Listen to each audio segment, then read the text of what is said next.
হাতি সাফারি আছে।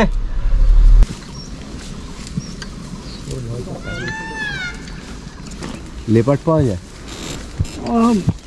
খুব ভাইগে একেবারে লেপার্ড। দেখুন যেতে যেতে খেয়ে নিচ্ছে। বাইসন, গন্ডার অনেক সময় আমরা এইখানে এই ওয়াচ টাওয়ার থেকে দেখি, এই সামনে ঘুরে ঘুরতে।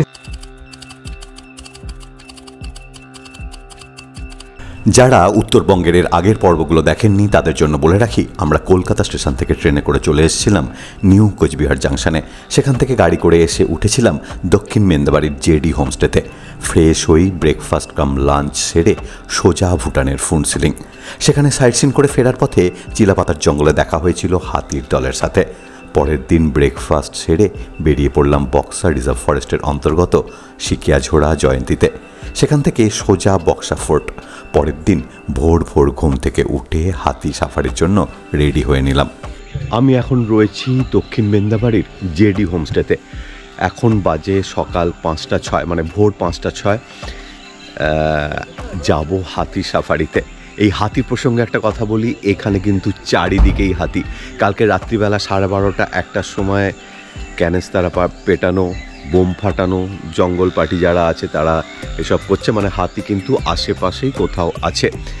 আর চারিদিকে শুনতে পাচ্ছেন একটা সব সময় একটা কিচিরমিচির পাখির ডাক আর ময়ূরের ডাক। কাছেই একটা নদী রয়েছে, সেই নদীর পাড়ে কিন্তু ময়ূর ভর্তি।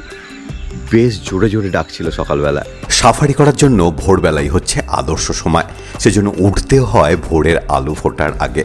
ভোর 4:30-র মধ্যে ঘুম থেকে উঠে ব্রাশ করে গাড়িতে উঠে পড়লাম।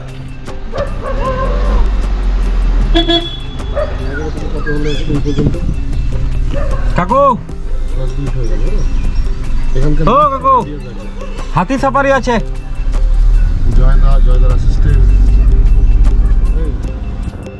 জঙ্গলের মধ্যে দিয়ে রাস্তা, তাও আবার ভোরবেলা। চারিদিকটা কীরকম যেন একটা কালচে ভাব, আর সেই কালচে ভাবটা রাস্তার সঙ্গে মিশে আরও ফটোজেনিক হয়ে উঠছিল পরিবেশটা। এর সাথে যোগ হয়েছিল একটা হালকা কুয়াশা। সব মিলিয়ে বেশ একটা রোমাঞ্চকর ব্যাপার। গাড়ির জানলাটা খোলাই ছিল, কারণ জানলা দিয়ে ভুর ভুর করে ঠান্ডা হাওয়ার সাথে আসছিল বন জঙ্গলের সোঁদা গন্ধ। কিছুক্ষণ এগোতেই ক্যাচ, গাড়ির ব্রেক কষার শব্দে দূরে তাকিয়ে দেখি আমাদের জাতীয় পাখি দাঁড়িয়ে আছে রাস্তা জুড়ে। খোলনা বাবা পাখনাটা, একটু দেখি মন ভরে। সেসব কিছুই ঘটল না। লেজের ভাড়ে বডিটা যেন পেছনের দিকে কিছুটা ঝুঁকে রয়েছে মনে হলো। একটু এদিক ওদিক করে সে নিজের খেয়ালে ঢুকে গেল বনের মধ্যে।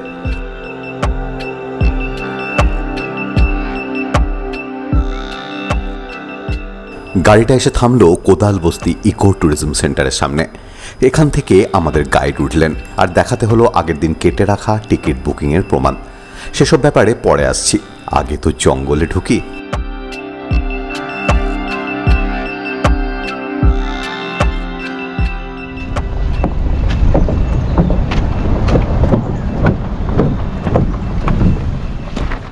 সুযোগ থাকলেও জীবনে কোনোদিন হাতি সাফারি করা হয়ে ওঠেনি, তাই হাতির পিঠে চাপার আগে বিভিন্ন হাতি সংক্রান্ত ঘটনা মনে পড়তে লাগলো। তার মধ্যেই ছোটবেলায় পড়া উপেন্দ্র কিশোর রায়চৌধুরীর মেয়ে এবং সুকুমার রায়ের বোন পুণ্যলতা চক্রবর্তীর ছেলেবেলার দিনগুলি আপনাদের একটু পড়ে শোনাচ্ছি। আমাদের যে দুটো হাতি ছিল তাদের নাম যাত্রামঙ্গল আর কুসুমকলি। নাম শুনেই বোধহয় বুঝতে পারছো যাত্রামঙ্গল ছেলে আর কুসুমকলি মেয়ে। কুসুমকলি খুব শান্ত। মাহুত গুপিদাদা তাকে বাড়ির ভেতরের আঙিনায় এনে বলতো, মা ঠাকুরনদের প্রণাম করো। সে একে একে ঠাকুরমা, পিসিমা, জেঠিমা, মা, খুঁড়িমা সবাইকে প্রণাম করত। আস্তে আস্তে সুরটি বাড়িয়ে পায়ে বোলাতো, তারপর সুর গুটিয়ে নিয়ে নিজের কপালে ঠেকাতো। আমি এখন রয়েছি NEC ওয়াচ টাওয়ারের সামনে। তা এখানে এই হাতিটার নাম হচ্ছে আম্রপালি। এর সাথেই আজকে কিন্তু আমরা জঙ্গল ভ্রমণে বেরোচ্ছি। আর এই জায়গাটা কিন্তু হাসিমারা থেকে এই 1 কিলোমিটারের মতন এই ভেতর, যেখানটা থেকে আমরা জঙ্গল সাফারি স্টার্ট করছি। ছোটবেলায় পড়েছি হাতি পর হাওদা ঘোড়া পর জিন। সেই হাতির হাওদাতে 4 জনের বসার জায়গা রয়েছে, আর আমরা 4 জনই এসেছি হাতি সাফারিতে। সুরজিৎদার জয়দা আগেই বসে পড়েছিল, এবার আমার আর সুমিতদার বসার পালা।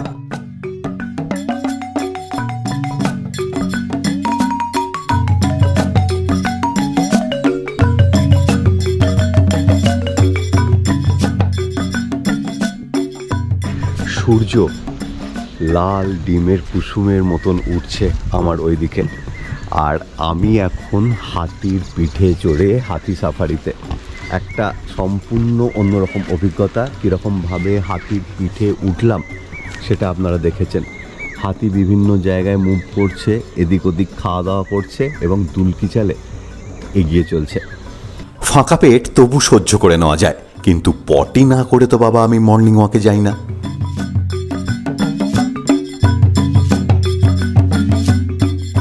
মাহুতের পায়ের দিকে খেয়াল রাখুন, হাতির কানের পাশে হালকা হালকা করে চাপ দিচ্ছে সে, আর হাতিও দিব্যি এগিয়ে চলেছে। চারপাশে ঘাস বন, অজস্র পাখির কিচিরমিচির। জন্তুর দেখা পাবো কিনা জানি না, কিন্তু পরিবেশটা সেদিন ছিল অসাধারণ।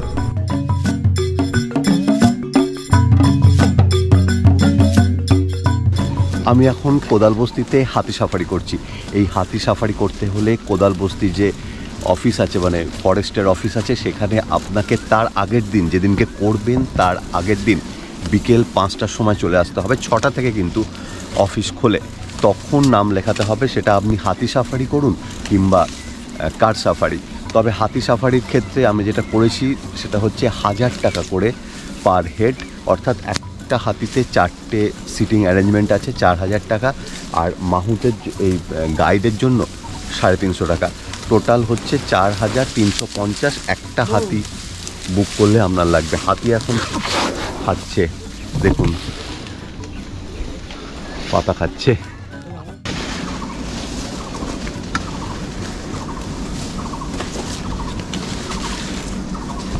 আমরা যে জঙ্গল বা ঘাস বনটার ভেতর দিয়ে যাচ্ছি, এখানে থাকে প্রচুর পরিমাণে বাইসন আর গন্ডার। এছাড়াও দু একটা হরিণও দেখতে পেতে পারেন। আর হ্যাঁ, ভোরের বেলা এখানে এলে পাবেন ময়ূরের ছড়াছড়ি। কম বেশি সব গাছেই দেখবেন লেজ ঝুলিয়ে তারা বসে আছেন। দিনের আলো যত বাড়তে থাকে, আস্তে আস্তে তারাও মিলিয়ে যেতে থাকে জঙ্গল থেকে। তবে এই সব এলাকায় চিতাবাঘ বড় একটা দেখা যায় না। বলছি এই হাতি সাফারি করতে গিয়ে তোমার কিছু অভিজ্ঞতা বলো না। আমার তো কিছু হয় নাই, কি বলবো আর আমি। কি হয় নাই মানে? দুর্ঘটনা হয় নাই আর কি। দুর্ঘটনার কথা বলছি না, দুর্ঘটনার কথা বলি না, ঘটনার কথা। আমরা তো পাই গন্ডার পাই, পাইসন পাই, হরিণ পাই, মাঝে সাঝে লেপাটও পাওয়া যায়, আর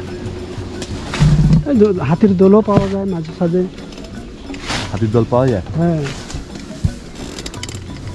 মাছ লেপার্ড পাওয়া যায়?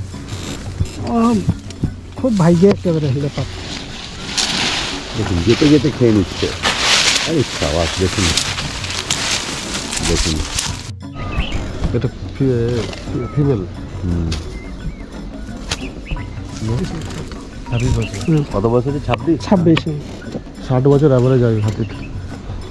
আমাদের মাহুত মশাই চারিদিকে দৃষ্টি বোলাচ্ছিলেন, যদি কিছু দেখা যায় এই আশায়। না, এটা পোষা বাচ্চা থেকে। আচ্ছা, এই জাতীয় হাতিগুলো কিভাবে হয়? তো বন্য হাতি নয় কি? ইন্ডিয়ার কোনো হাতিকে এই জাতীয় ট্রেনিং দিয়ে এরকম করা হয় নাকি? না, এটা পোষা হাতিরে বাচ্চা। হ্যাঁ, পোষা হাতিরে বাচ্চা। না, এই হাতিগুলোকে পোষে কোথা থেকে? বন থেকে কি করে নিয়ে আসা ওই হয়? বন থেকে যে ধরে আনে। ধরে আনে মানে কি করে ধরা যায়? হাতির পাল থেকে বাচ্চাকে তো নিয়ে আসা যায় না। হ্যাঁ, ওই যে পিটাই ধরে। হ্যাঁ, ওইগুলা ফান থাকে, ফানের মধ্যে ফান বসায় কি ধরা হয়। ও ওই মানে হাতির, মানে বলতে পারা যায় হাতির ট্র্যাপ টাইপের। হ্যাঁ, হাতির ফাঁদ। হ্যাঁ ওইখানে বাচ্চা হাতি করা হয়। হ্যাঁ, ফান বসানো ফাঁদ। হয়। বড় হাতিকে তো ট্রেনিং দেওয়া যায় না, বাচ্চাদের ট্রেনিং দিতে হয়। বড় গিলাও ট্রেনিং হয়ে যায়। বড়গুলো ট্রেনিং হয়ে যায়। হ্যাঁ। আচ্ছা, এই হাতিগুলো কি কুনকি হাতি? কুকি। হ্যাঁ এগুলো সব কুনকি। হ্যাঁ। জঙ্গলের মানে ফরেস্ট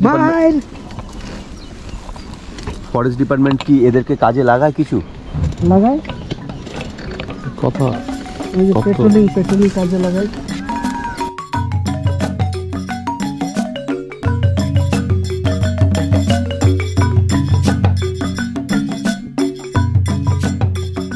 আমি কুমকি হাতিদের কথা বলছি না, জংলি হাতিদের কথা বলছি। প্রতিটা জংলি হাতির কিন্তু এই ডুয়ার্স অঞ্চলে প্রতিটা জংলি হাতির আলাদা আলাদা গল্প আছে। যেমন এদের মধ্যে রয়েছে বায়া গণেশ, তারপর রয়েছে তাল বেতাল। এই যে বায়া গণেশ নামটা কেন জানেন?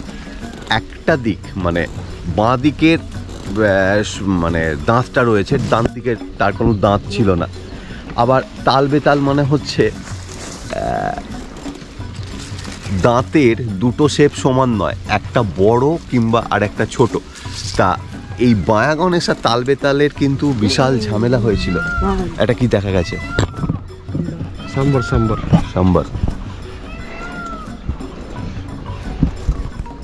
তা এই বায়া গণেশ আর তাল বেতালের মধ্যে বিশাল ঝামেলা হয়েছিল এবং তাতে বায়া গণেশ কিন্তু বাড়া পড়ে।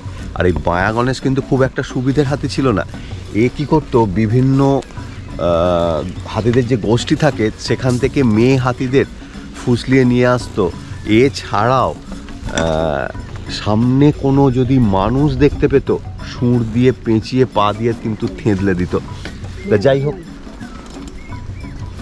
আমরা কিন্তু হাতি সাফারিতে ময়ূর ছাড়া এখনো কিছু দেখতে পাইনি। অবশ্য সেরকম কোনো এক্সপেকটেশনও নেই যে কিছু দেখতে পাবো।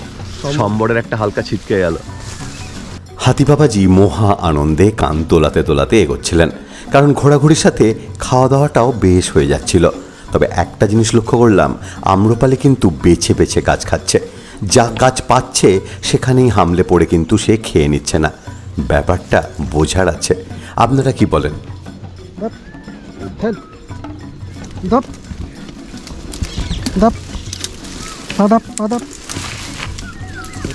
ওকে বলছে ওটাকে ভেঙে দিতে, ঢোকার জন্য, দেখেছিস? ওকে বললো ওটাকে দাবিয়ে দিতে, তাতে গাড়ি।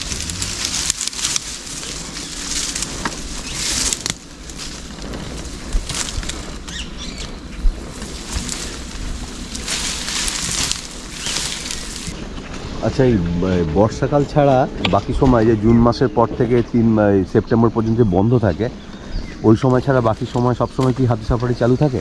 না, থাকে না তখন। না, ওই সময় থাকে না, বাকি সময় থাকে? হ্যাঁ, বাকি সময় থাকে।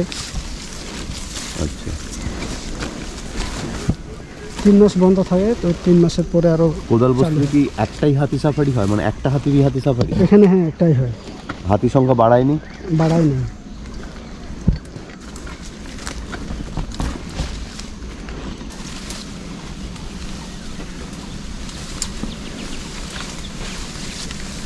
হাতি সাফারি শুরু হয় ভোর 5:30 থেকে।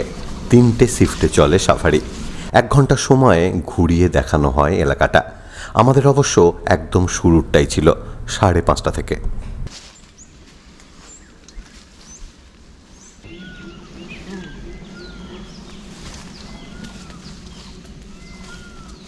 আমাদের যে রুটটা ধরে নিয়ে যাওয়া হচ্ছিল সেই রুটটার আশেপাশে জঙ্গল থাকলেও খুব একটা ঘন কিছু ছিল না। তবে হাতির রুটটা ছিল কিন্তু ঝোপঝাড়ের ভেতর দিয়েই।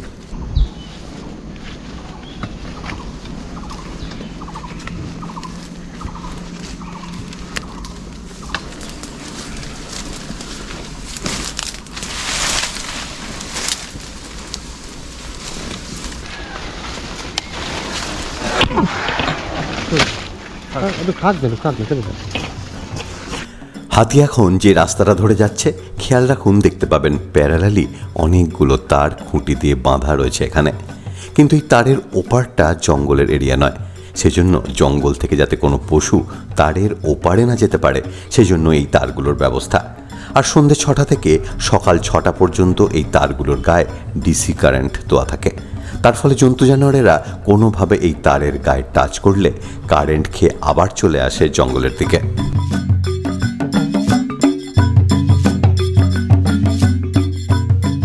শেষ হয়ে গেল আমাদের হাতি সাফারি। ফিরে দেখি পরের লটের লোকেরা রেডি। আমরা নামতেই ওরা গিয়ে বসলো হাতির ওপরে। আর এর আগে যে জঙ্গলে ঢোকার আগে ওয়াচ টাওয়ারটা দেখিয়েছিলাম, আমরা উঠে গেলাম সেই 4 তলার সমান ওয়াচ টাওয়ারের ওপরে।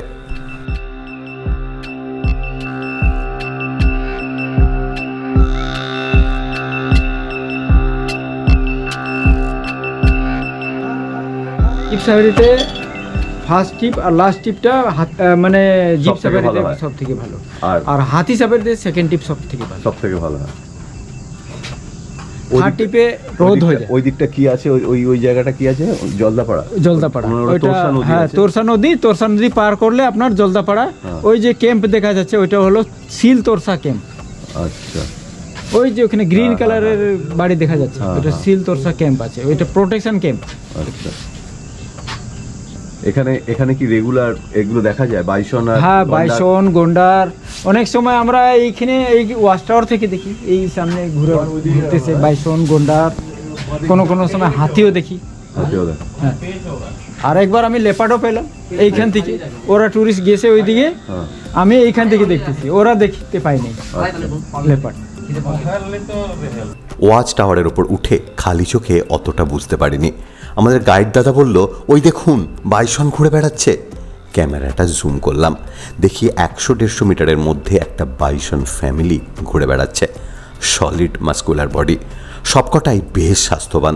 তবে হাতি সাফারি করার সময় এদেরকে আমি কিন্তু দেখতে পাইনি। টাওয়ার থেকে নেমে এবার হোমস্টেতে ফেরার পালা। আজকে আমাদের আবার ফেরার ট্রেন আছে নিউ কোচবিহার স্টেশন থেকে। কেমন লাগলো ভিডিওটা সেটা জানাতে কিন্তু অবশ্যই ভুলবেন না। আর ভালো লাগলে সাবস্ক্রাইব অল বাটনটা প্রেস করে দেবেন, যাতে ভিডিও আপলোড করলেই সরাসরি নোটিফিকেশান পৌঁছে যায় আপনার কাছে।